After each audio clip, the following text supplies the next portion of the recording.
जय श्री कृष्ण। हमारे चैनल में आपका स्वागत है। महादेव की पूजा आराधना कर उन्हें प्रसन्न करने के लिए पूरे वर्ष में 12 शिवरात्रि व्रत होते हैं और जिसमें एक महाशिवरात्रि भी शामिल होती है। हमारे वैदिक शास्त्रों के अनुसार किसी भी माह के कृष्ण पक्ष की चतुर्दशी तिथि को शिवरात्रि मनाई जाती है। इस दिन व्रत रखकर भगवान शिव और उनके पूरे परिवार की पूजा की जाती है। अब देखिए, शिवरात्रि तो प्रत्येक माह की आती है, किंतु महाशिवरात्रि वर्ष में एक ही बार आती है, जिस दिन माता पार्वती और भगवान शिव का विवाह हुआ था। साथ ही इस दिन भगवान शिव शिवलिंग रूप में भी प्रकट हुए थे। इस दिन पूर्ण श्रद्धा और निष्ठापूर्वक भगवान शिव और माता पार्वती की पूजा आराधना करने से मनुष्य की सभी मनोकामना पूर्ण हो जाती है और भगवान शिव के पार्षदों में स्थान प्राप्त कर सकता है। और अब महाशिवरात्रि पर्व कुछ ही समय में आने वाला है, तो चलिए आज हम महाशिवरात्रि महात्म्य कथा का ही श्रवण करते हैं। इस महात्म्य कथा का श्रवण करने मात्र से भी हम भगवान शिव और माता पार्वती का आशीर्वाद प्राप्त कर हमारे कई जन्मों के पापों से मुक्ति प्राप्त कर सकते हैं। तो इसे सुनने के लिए अंत तक हमारे साथ जुड़े रहना। और महाशिवरात्रि बस अब कुछ ही दिनों में आने वाली है, तो इसीलिए हम महाशिवरात्रि विषय में कथाएं भी लेकर आपके समक्ष आने वाले हैं। तो इसे सुनने के लिए इस चैनल को अभी तक आपने सब्सक्राइब नहीं किया है तो तुरंत ही कर लीजिए और नोटिफिकेशन बटन को भी ऑन कर लीजिए, जिससे कि हमारे द्वारा आने वाली सभी नई कथाएं आप बिना किसी रुकावट के निरंतर सुन सके। तो चलिए आज की कथा का आरंभ करते हैं। अब महामुनि लोमस जी कहते हैं, जब ब्रह्मा जी ने संपूर्ण जगत की रचना की तब राशियों के कालचक्र उत्पन्न हुए। उस कालचक्र में सभी कार्यों की सिद्धि के लिए 12 राशियां और 27 नक्षत्र महत्वपूर्ण है। वह 12 राशियों और 27 नक्षत्रों के साथ क्रीड़ा करते हुए कालचक्र सहित काल ही संसार का निर्माण करता है, पालन करता है और संहार करता है। काल ही सब कुछ बनाता है और नष्ट भी कर देता है। यह संसार मात्र काल से बंधा हुआ है। इस संसार में समय ही शक्तिशाली है, कोई और नहीं है। इसलिए यह सब प्रपंच कलात्मक है। काल से ही स्वर्ग के स्वामी उत्पन्न हुए और फिर सभी लोक अस्तित्व में आए। तब त्रुटि हुई, त्रुटि लव बनी और लव क्षण बनी। क्षण से ही निमिष बना, जिसे प्राणियों की आंख झपकाने से सतत देखा जा सकता है। 60 निमिष यानी सेकंड एक क्षण है। 60 सेकंड का एक घंटा, 60 घंटे का एक दिन और एक रात होती है। 15 दिन और रात एक भाग बनते हैं और 2 भाग करके एक मास बनता है और 12 महीने एक वर्ष बनाते हैं। समय को जानने वाले, इच्छा रखने वाले बुद्धिमान पुरुषों को इस सभी चीज़ों का ज्ञान होना आवश्यक है। अब प्रतिपदा से पूर्णिमा तक पक्ष पूर्ण होता है। इसे पूर्णिमा कहा जाता है क्योंकि उस दिन पक्ष समाप्त होता है। जिस तिथि पर पूर्णिमा का चंद्रमा उदय होता है वह पूर्णिमा देवताओं को प्रिय होती है और जिस तिथि को चंद्रमा लिप्त हो जाता है उस तिथि को विद्वान अमावस्या कहते हैं। वह अग्निस्वत पितृओं को अत्यंत प्रिय है। ये 30 दिन पुण्य काल से युक्त है। अब इसमें क्या विशेषता है यह सुनिए। योगों में व्यतिपात, नक्षत्रों में श्रवण, तिथि और संक्रांति काल में अमावस्या और पूर्णिमा, यह सभी दान के लिए अत्यंत पवित्र माने गए हैं।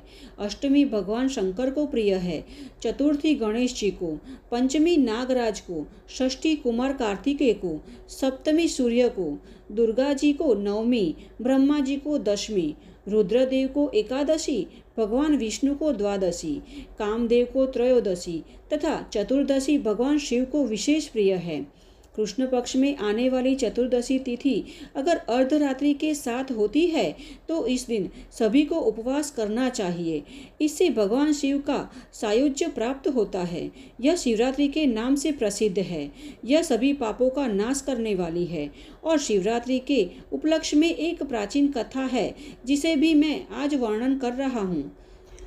तो इस प्रकार लोमस मुनि ने शिवरात्रि का महत्व दर्शाया और साथ ही एक पौराणिक कथा का वर्णन भी किया। कथा के अनुसार प्राचीन काल में एक विधवा ब्राह्मणी रहती थी। वह बहुत ही चंचल स्वभाव की थी। वह संभोग में आसक्त ही रहती थी। इसीलिए एक कामी चंडाल के साथ उसने अपना संबंध बांधा और उसके गर्भ से दुस्सह नाम के एक दुष्ट पुत्र को जन्म दिया। वह अत्यंत दुष्ट था। एक दिन वह चोरी करने के विचार से एक शिवालय में गया। उस दिन शिवरात्रि थी। अब कुछ भी भोजन न प्राप्त होने के कारण उसने संपूर्ण रात्रि मंदिर में ही उपवासी रहकर बिताई। अब शिवरात्रि होने के कारण वहाँ कई शिव भक्त भगवान शिव की कथाओं का सत्संग कर रहे थे। तब उसने सौभाग्य से शिव शास्त्र का वर्णन भी सुना।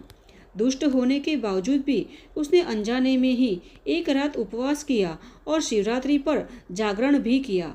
उस शुभ कर्म के फलस्वरूप उसे दूसरे जन्म में पुण्य योनि प्राप्त हुई, जिसे प्राप्त कर उसने कई वर्षों तक पुण्य आत्माओं के लोक में सुख भोगा। तत्पश्चात उसने राजा चित्रांगद के पुत्र के रूप में जन्म लिया। उसमें राजा के सभी शुभ गुण थे। वहाँ वे विचित्र वीर्य के नाम से प्रसिद्ध हुआ। वह अत्यंत स्वरूपवान था। उसके रूप पर कई सुंदर स्त्रियां मोहित हो जाती थी। विशाल राज्य साम्राज्य प्राप्त करने के पश्चात भी उसने अपने मन में कभी भी अहंकार नहीं आने दिया। वह सदैव भगवान शिव की पूजा करके शिव धर्म का पालन करता था। शिव संबंधित ग्रंथों के अनुसार शिव पूजा करता था। वह रात में भगवान शिव के पास जागरण करता था और भगवान शिव की कथाओं का गान करते हुए भावपूर्वक भक्तिमय होकर अपने नेत्रों से आनंदाश्रु बहाता था। भगवान शिव की कथा सुनने से उसमें प्रेम लक्षणा भक्ति प्रकट हुई। भगवान शिव का निरंतर ध्यान करने के कारण उसका जीवन भक्ति व्रत उपवास में व्यतीत होने लगा। भगवान शिव इस संसार में ज्ञानी और अज्ञानी दोनों के लिए समान रूप से सुलभ है। अतः सुख के लिए सदा शिव का स्मरण करना चाहिए। शिवरात्रि का व्रत करने से राजा को महान ज्ञान प्राप्त हुआ। वह प्राणी मात्र को ही आत्मा के रूप में देखने लगा। तब भगवान सदाशिव ही प्राणी मात्र में आत्मा स्वरूप है। इस प्रकार ज्ञान का साक्षात्कार होने पर उसे अनुभव हुआ कि इस संसार में ऐसा कुछ भी नहीं है जो भगवान शिव से भिन्न हो। इस प्रकार उन्होंने अत्यंत दुर्लभ और पूर्णतः प्रपंच से अतीत ज्ञान प्राप्त कर लिया। वह ज्ञान निपुण पुरुषों के लिए भी अत्यंत दुर्लभ है। इस ज्ञान को प्राप्त करने के बाद राजा विचित्र वीर्य भगवान शिव के प्रिय भक्त बन गए और शिवरात्रि का व्रत करने से उसे सायुज्य मुक्ति प्राप्त हुई और शिव जी की कृपा से उसे अपने पुण्य फल के कारण भगवान शिव की लीला में अपना योगदान देने के लिए दिव्य जन्म प्राप्त हुआ।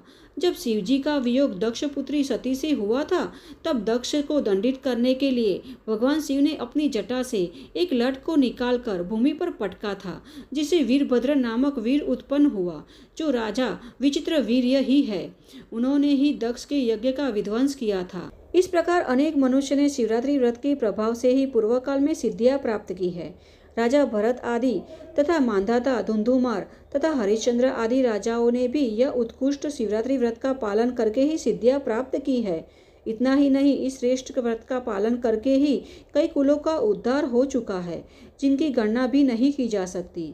देवाधिदेव जगदीश्वर शिवजी अपने वीरभद्र आदि अनेक गणों के साथ कैलाश में विराजित है। वहाँ भगवान रुद्र के साथ साथ ऋषि और इंद्रादि देवता भी सेवा में उपस्थित रहते हैं। ब्रह्मा जी उनकी स्तुति करते हैं। भगवान विष्णु एक आज्ञाकारी सेवक की तरह खड़े हैं।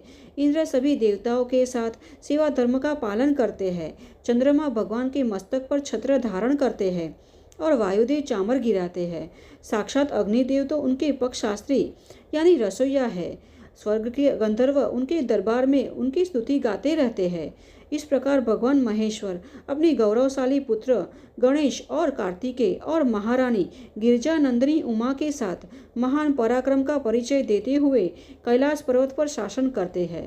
तो इस प्रकार प्रत्येक मास में आने वाली शिवरात्रि तथा वर्ष में एक बार आने वाली महाशिवरात्रि का पालन जो भी व्यक्ति करता है, वह भगवान शिव का परम भक्त बनकर उनके पार्षदों में स्थान प्राप्त करता है। उस व्यक्ति को फिर कभी भी यम यातना नहीं भुगतनी पड़ती। महाशिवरात्रि का पालन करने से व्यक्ति अपने साथ अपने कई कुलों का उद्धार कर देता है। तो यह है आज की हमारी शिव महिमा कथा और हमें आशा है कि यह कथा आपको अच्छी लगी होगी।